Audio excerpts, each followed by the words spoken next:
भारतीय नौसेनेच्या सिंधू रत्न या पाणबुडीला मुंबई किनारपट्टीजवळ अपघात झालाय आणि किलो क्लास वर्गातील या पाणबुडीला हा अपघात झालेला आहे। या पाणबुडीतून धूर निघाल्याचंही सांगण्यात येत आहे आणि त्यामध्ये काही नौसैनिक सुद्धा जखमी झाल्याची माहिती मिळते। रशियन बनावटीच्या डिझेल आणि इलेक्ट्रिकवर चालणाऱ्या पाणबुडीचं किलो क्लास असं वर्गीकरण केलं जातं।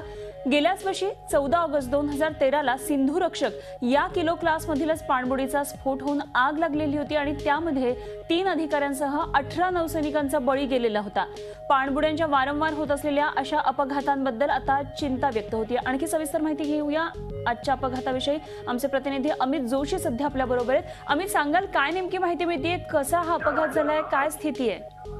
नेमकं अपघाताचं कारण अजूनही स्पष्ट झालं नाही। नौदल अधिकारी या संदर्भात काहीही बोलायला तयार नाहीयेत, कारण आपण बघितलं गेल्या काही दिवसांमध्ये तर गेल्या काही महिन्यामध्ये सातत्याने नौदलाच्या युद्धनौकांना कुठल्या ना कुठल्या प्रकारे अपघात होत आहेत। त्याच्यामुळे एक प्रकारे जाते आणि म्हणूनच सिंधुरत्नाला अपघाताची बातमी समोर आली। नौदलाच्या कामावर हात ठेवणं पसंत केलेलं आहे। काही अधिकारी आणि काही नौसैनिक जखमी झाल्याची प्राथमिक माहिती या नौदलाच्या तळामध्ये असलेल्या रुग्णालयामध्ये हॉस्पिटलमध्ये एवढे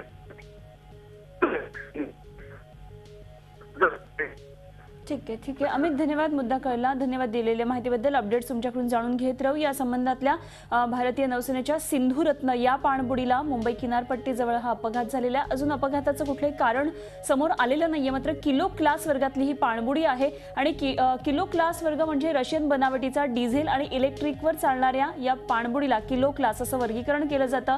या पाणबुडीतून धूर निघाल्याचं सांगण्यात येत होतं। तर INS सिंधू रत्नाची माहिती पाहूया, नेमकी काय आहे ते।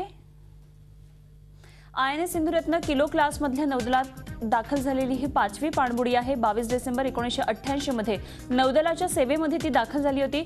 INS सिंधू रत्नाचं 2003 मध्ये नूतनीकरण पूर्ण झालंय। INS सिंधू रत्न ही किलो क्लास मधली नौदलातली दाखल झालेली 5वी पाणबुडी आहे। मात्र आपण बघतोय गेल्या काही महिन्यांमध्ये अशा प्रकारचे अपघात होऊ लागलेले आहेत, त्यामुळे निश्चितच एक चिंतेची गोष्ट आहे ही नौदलासाठी। गेल्या वर्षी 14 ऑगस्टला 2013 ला म्हणजे सिंधू रक्षक या किलो क्लास मधल्या पाणबुडीचा स्फोट झाला होता, आग लागली होती आणि या आगीमध्ये 3 अधिकाऱ्यांसह 18 नौसैनिकांचे बळी गेले होते।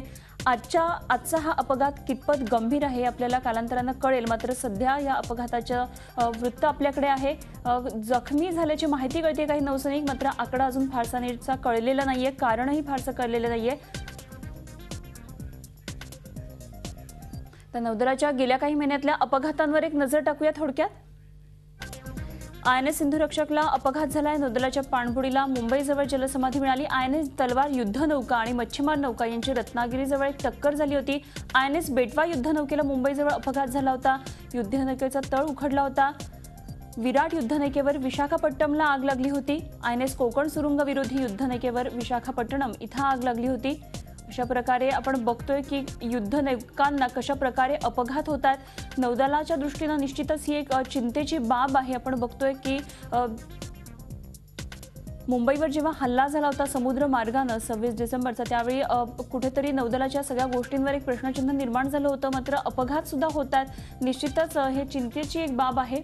सध्याची आपल्याकडे जी बातमी येते ती नौसेनेचं जे सिंधू रत्न आहे पाणबुडी आहे, तर तिला अपघात झाला आणि मुंबई किनारपट्टीजवळ ही घटना घडलेली आहे। किलो क्लास वर्गातली ही पाणबुडी आहे। आपण बघतोय स्क्रीनवर की कुठल्या कुठल्या युद्धनौकांना कशा प्रकारे अपघात झाले होते।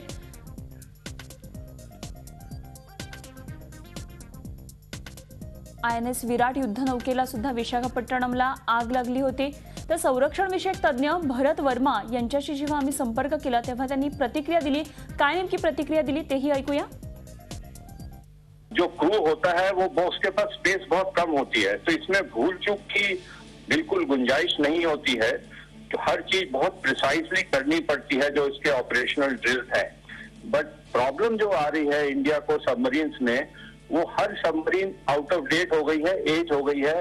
वो ऑपरेशनल रेडीनेस में अब उसमें बहुत सारी टेक्निकल कमियां हैं और भारत नई सबमरीन अंदर ला नहीं पाया है, खरीद नहीं पाया है, बना नहीं पाया है। तो ये हादसे जो एक के बाद एक सबमरीन के साथ हो रहे हैं उसमें ह्यूमन एरर भी हो सकता है, जैसे डिटेल्स आएंगे, लेकिन ज्यादातर गुंजाइश ये है क्योंकि ये बहुत पुरानी सबमरीन है, इनको आउट ऑफ डेट इनको रिटायर कर देना चाहिए था। लेकिन रिटायर नहीं किया गया क्योंकि हमारी जो डिफेंस प्रोक्योरमेंट प्रोसेस है वो इतनी लंबी चौड़ी, इतनी रेड टेप में फंसी हुई है कि नया माल आता ही नहीं है। तो नए प्लेटफॉर्म नहीं आते हैं तो पुराने प्लेटफॉर्म फेलर और इनकी जानलेवा बन जाते हैं। संरक्षण तज्ञांची ही प्रतिक्रिया आपल्याकडे आली होती। सध्या आपल्याबरोबर नौदल सेनेचे पीआरओ आहेत राहुल सिन्हा, पण त्यांच्याकडून आणखी माहिती जाणून घेण्याचा प्रयत्न करूया। नमस्कार राहुल जी, बताइए हमें ये एग्जैक्टली क्या हो गया है आईएनएस सिंधुरत्न को। हेलो। मुंबई के सिंधुरत्न मुंबई के कुछ कोस्ट के बाहर एक रूटीन ट्रेनिंग का सॉर्टी और ट्रेनिंग और वर्कअप सॉर्टी के लिए गया था। हाँ। इस सॉर्टी के दौरान उसके एक कंपार्टमेंट में से कुछ स्मोक दिखाई दिया और इमीडिएटली उसके जो क्रू है उन्होंने इमीडिएट एक्शन लिया और उस स्मोक को और उसका स्मोक के कॉज को बिल्कुल उसके ऊपर काबू पाया। जो कंपार्टमेंट है उसका स्मोक निकाला भी गया है, लेकिन कुछ जैसे सबमरीन एक छोटे कंपार्टमेंट्स होते हैं उसमें कुछ लोगों को काफी ज्यादा स्मोक से इनहेल कर लिया था, उन्होंने कुछ काफी ज्यादा स्मोक ले लिया था। इसके लिए एक इमीडिएटली रेस्क्यू हेलीकॉप्टर भेज के उन सभी कुछ 7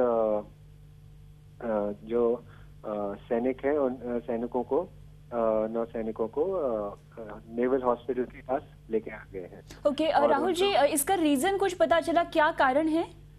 नहीं, इसका जो कारण है उसको पता करने के लिए एक इंक्वायरी बिठाई जा रही है और एग्जैक्ट कारण तो अभी इसका नहीं पता है।